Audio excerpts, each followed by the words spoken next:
arithmetic operationsல multiplications பத்தி பார்க்கலாம். ரெண்டு நம்பர்ஸை சேர்த்து பெருக்கினா வர்ற ஆன்சர் மல்டிபிள்ஸ்னு சொல்லுவோம்.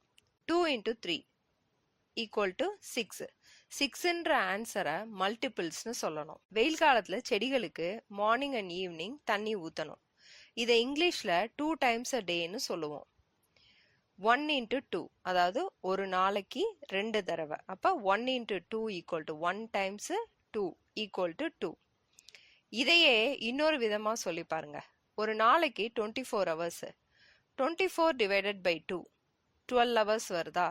அப்ப every 12 hoursக்கு நீங்க தண்ணி ஊத்தணும். இதுதான் மல்டிபிள்ஸ். அதாவது எத்தனை முறை ஊத்துறோம் இல்ல எத்தனை மடங்கு, இந்த மாதிரி எல்லாமே மல்டிபிள்ஸ்னு சொல்லுவோம். இதையே அன்மல்டிப்ளிகேஷன் பண்ணா அதுதான் ஃபேக்டர். மல்டிப்ளிகேஷனை அன்டு அல்லது ரிவர்ஸ் ஆப்ரேஷன் பண்றது அடிஷன். எக்ஸ்ன்ற நம்பரை ரிவர்ஸ் பண்ணா 2 plus 2 plus 2 இப்படியும் எழுதலாம், இல்ல 3 plus 3 இப்படியும் எழுதலாம். நான் சொல்றது அன்மல்டிப்ளிகேஷன், அதாவது parts of the multiplication problem. ஃபேக்டரை பத்தி சொல்றேன். 6ன்ற நம்பரை 2 into 3ன்னு எழுதலாம், இல்ல 3 into 2ன்னு எழுதலாம்.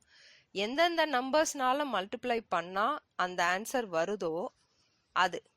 இல்லைன்னா எந்த நம்பர்னால 6ஐ டிவைட் பண்ணா 0ன்ற ரிமைண்டர் வருமோ அந்த எண்கள் எல்லாமே ஃபேக்டர்ஸ்.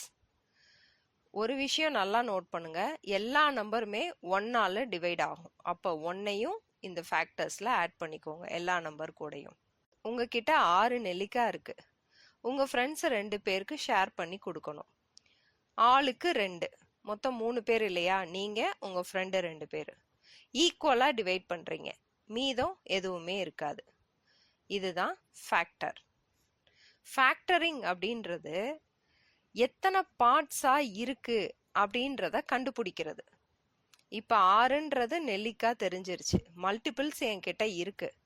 எத்தனை பார்ட்ஸா அதை பிரிக்க முடியும், எத்தனை காம்பினேஷன்ஸ் பேரா அதை பிரிக்க முடியும்ன்றது தான் ஃபேக்டரிங்.